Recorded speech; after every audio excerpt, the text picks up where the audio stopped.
bem-vindos a mais uma edição do Futebol à Portuguesa, uma estreia no formato vídeo. Pode ver-nos a partir de agora também no YouTube. Nós vamos ter, obviamente, o link para esse vídeo nos nossos artigos que partilhamos nas nossas redes sociais. Sem mais demoras, vamos passar àquilo que interessa, falar de futebol. Comigo, como podem ver, tenho Pedro Afonso e Gonçalo Melo, uma dupla que já tive o prazer de ter aqui no Futebol à Portuguesa noutras ocasiões.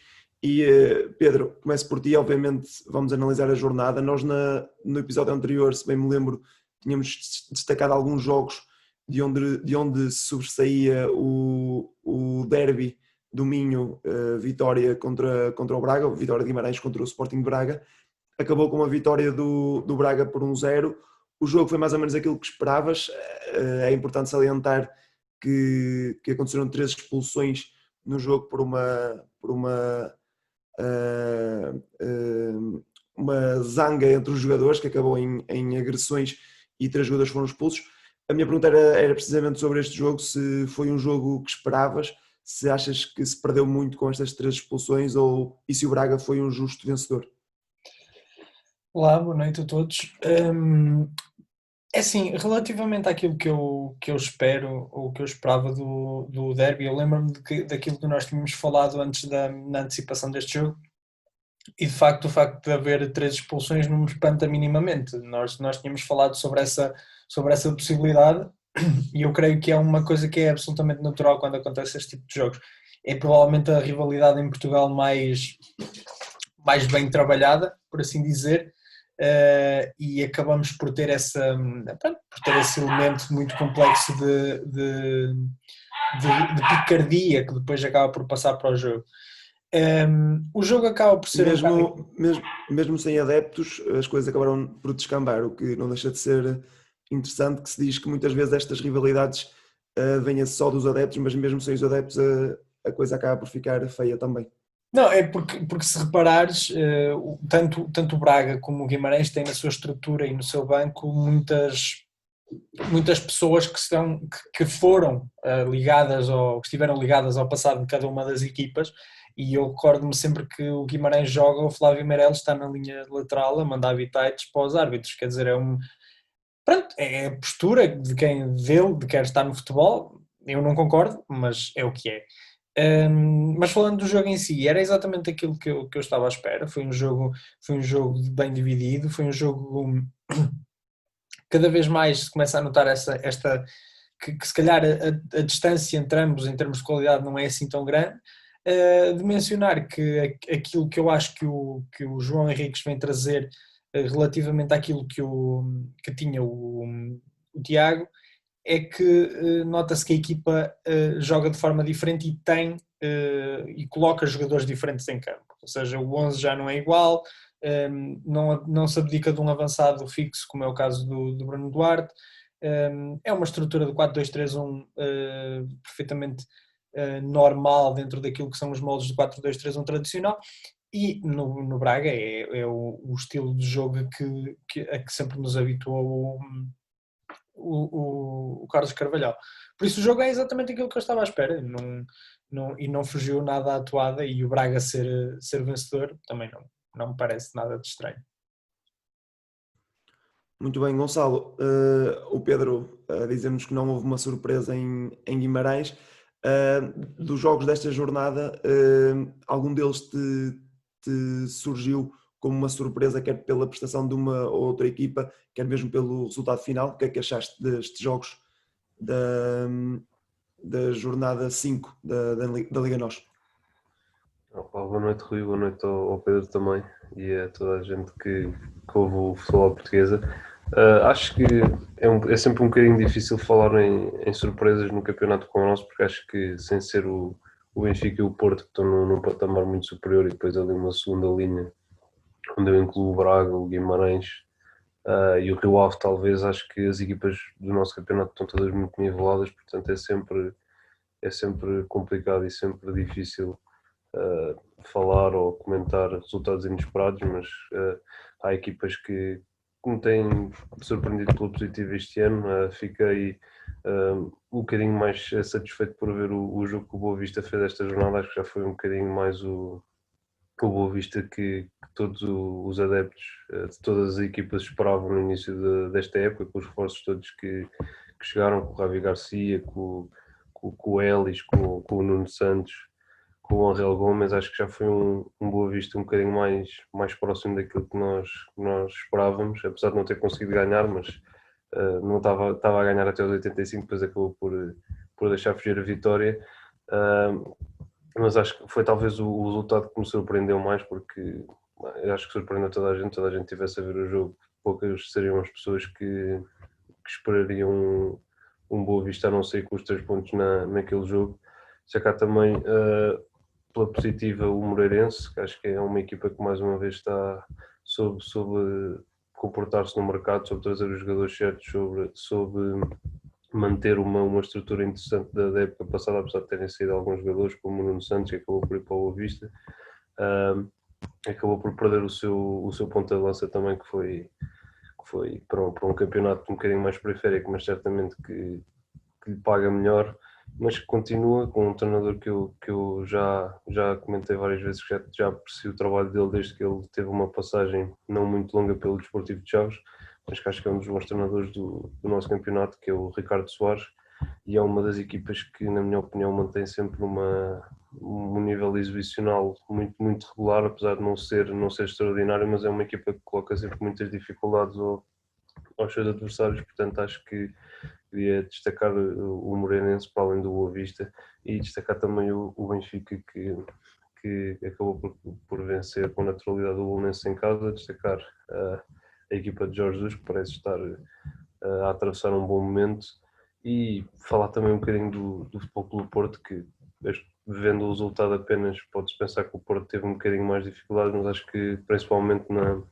na primeira parte foi um Futebol Clube Porto com um nível exibicional interessante e que podia ter perfeitamente ganho por mais o seu jogo.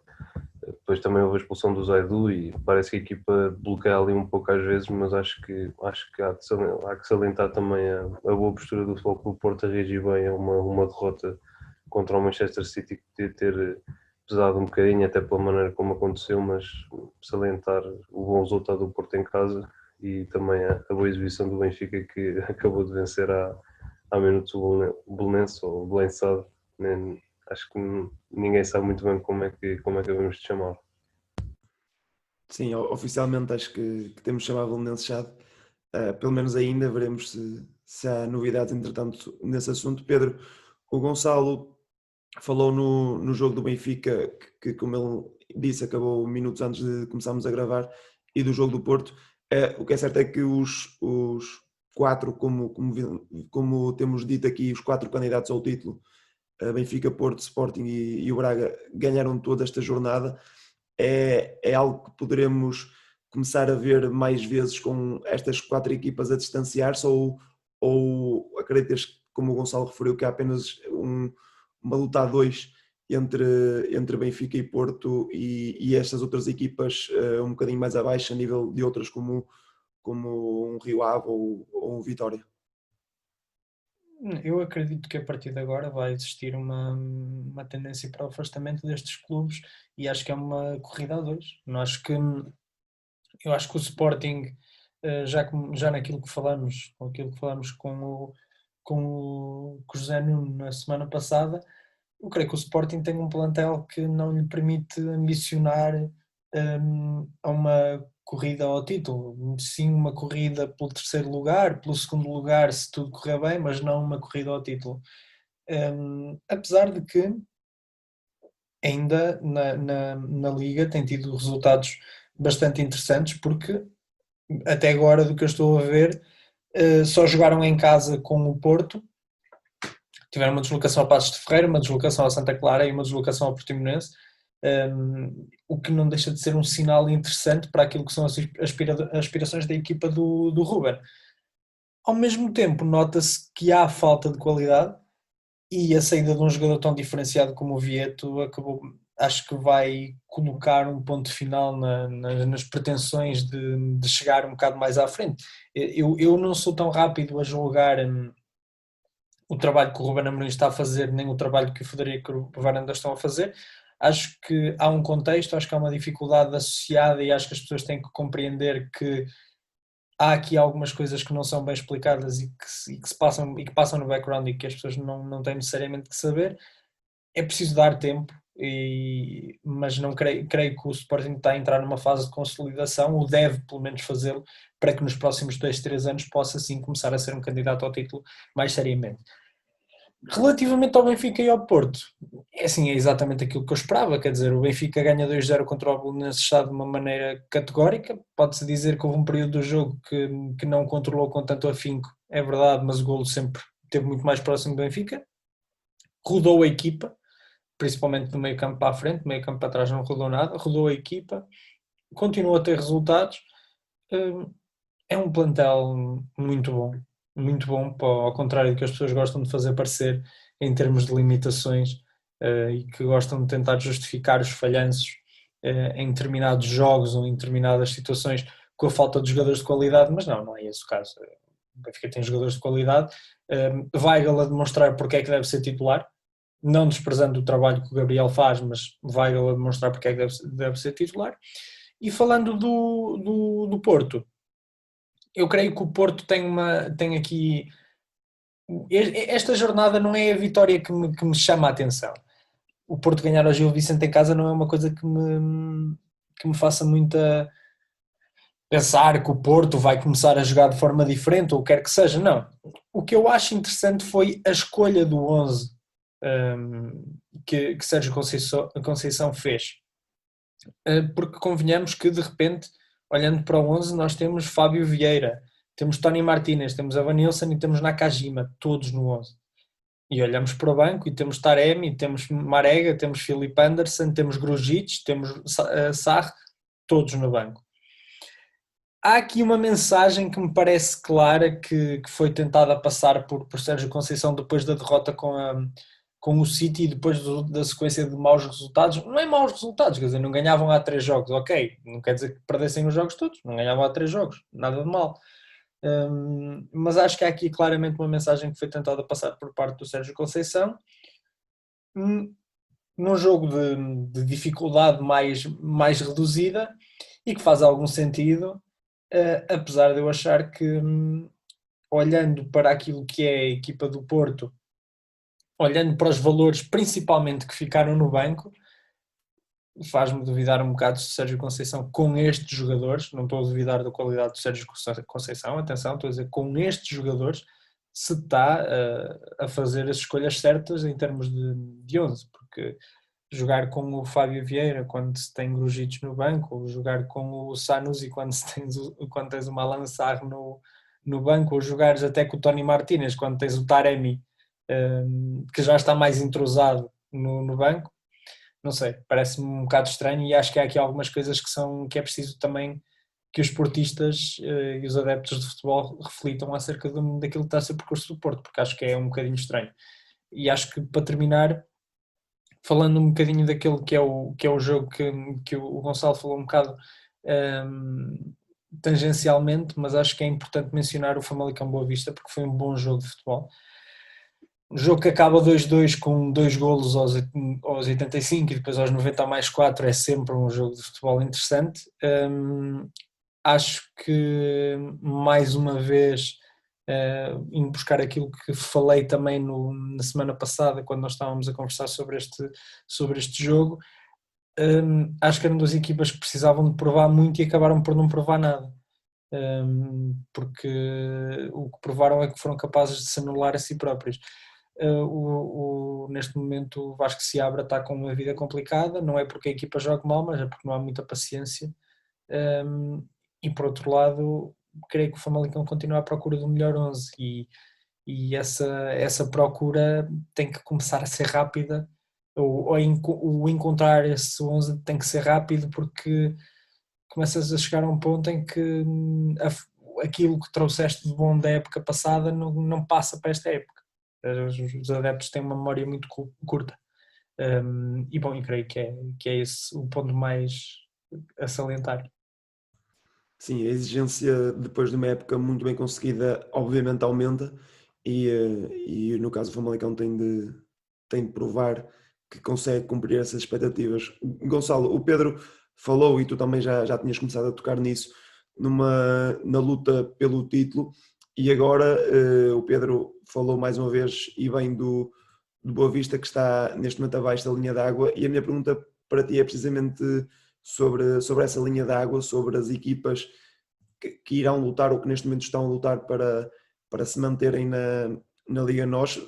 Poderemos já começar a falar numa consolidação de quem vai lutar para se manter no primeiro escalão. Achas que poderemos, mais cedo do que tarde, começar a considerar o Farense como um candidato à descida mais do que assegurado e depois, para além do Farense que está neste momento no último lugar, que equipas andarão ali, na tua opinião, obviamente, toda a época a tentar fugir destes dois últimos lugares da tabela?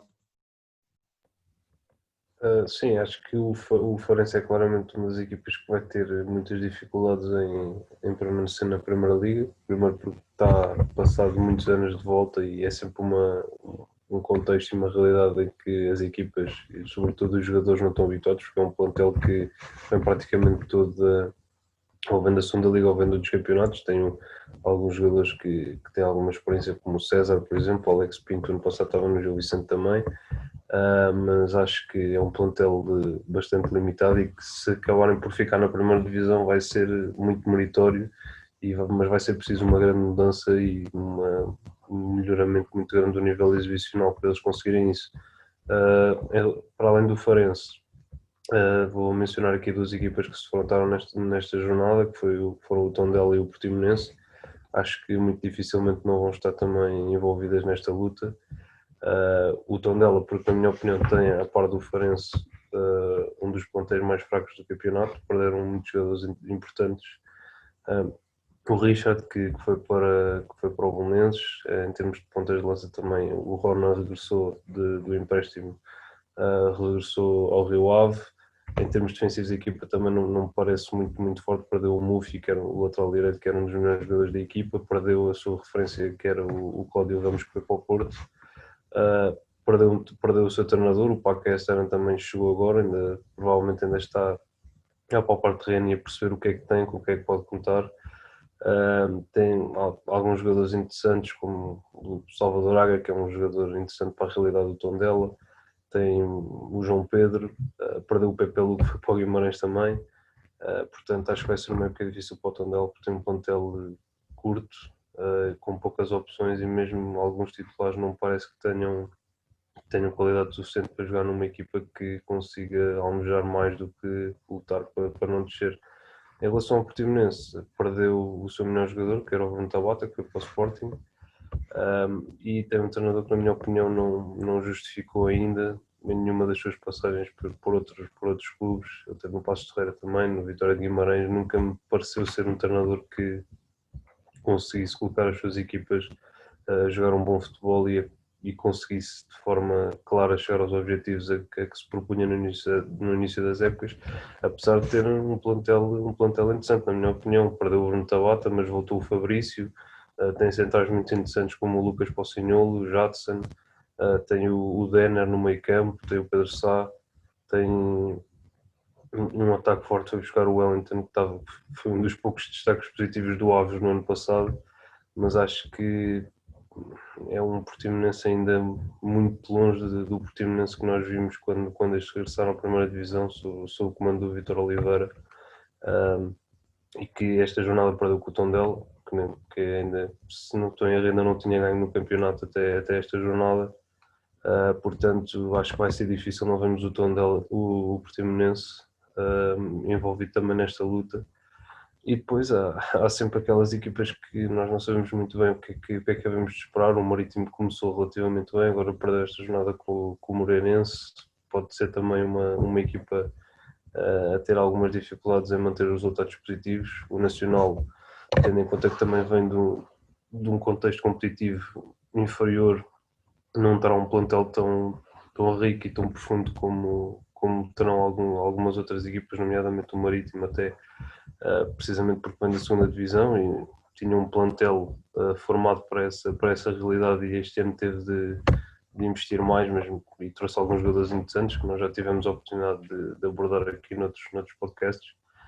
Mas o Nacional e o Marítimo, os dois clubes da Madeira, são duas equipas que eu também não me surpreendia se vissem envolvidas na luta pela manutenção, lá está, mas sempre com o Farense numa primeira linha, e com o Tondela e com o Portimonense logo a seguir. Creio que andará muito por aqui estes 5, podendo, claro, haver sempre mais alguma surpresa, mas acho que não vai fugir muito a isto. O Belenenses também poderá ver-se aqui nesta luta, porque tem um plantel curto, na minha opinião, muito jovens, uma mescla muito grande entre jovens que vêm do Sub-23 e veteranos que se calhar já ultrapassaram muito o prazo de validade.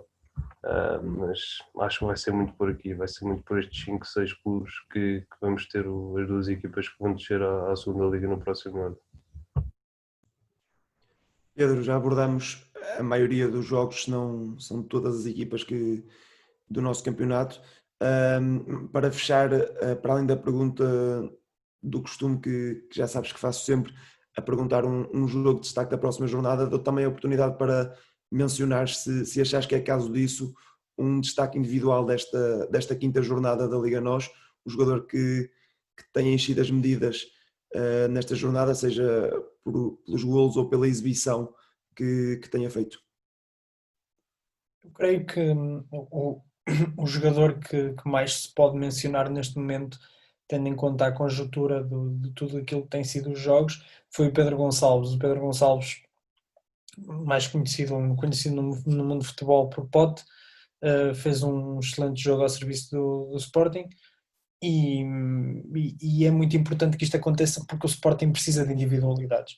E é por isso que eu falo, não significa necessariamente que ele tinha sido o melhor jogador, não é isso. É simplesmente que eu acho que as individualidades que o Sporting tem muitas vezes não são suficientes. E o facto de aparecer o Pedro Gonçalves com essa capacidade de definição, para mim traz um apelo, ainda mais, um maior apelo ao seu trabalho, por assim dizer.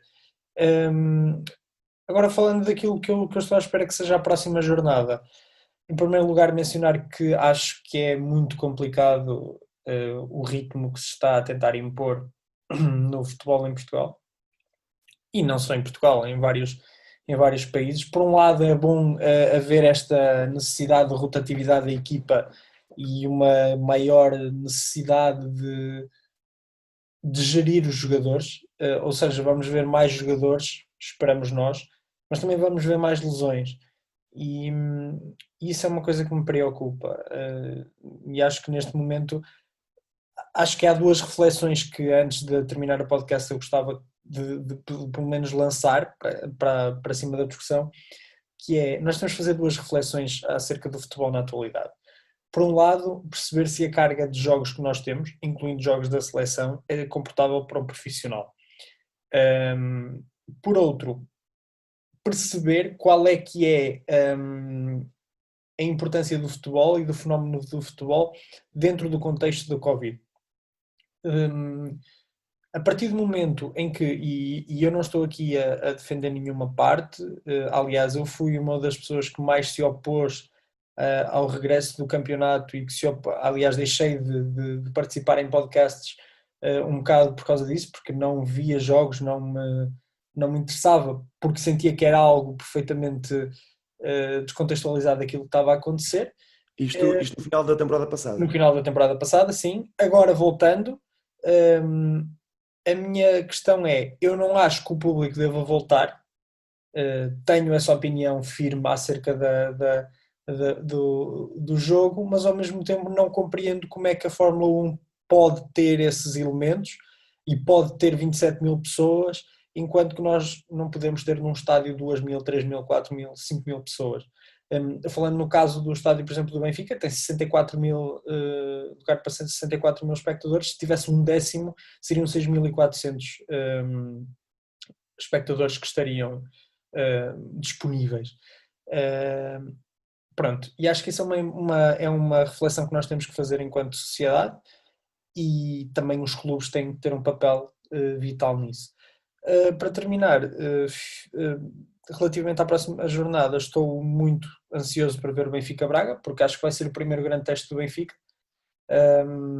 sendo que o segundo, sendo que o primeiro foi com o PAOK e falharam claramente, foi um falhanço absolutamente descomunal, e vamos ver agora como é que o Jorge Jesus consegue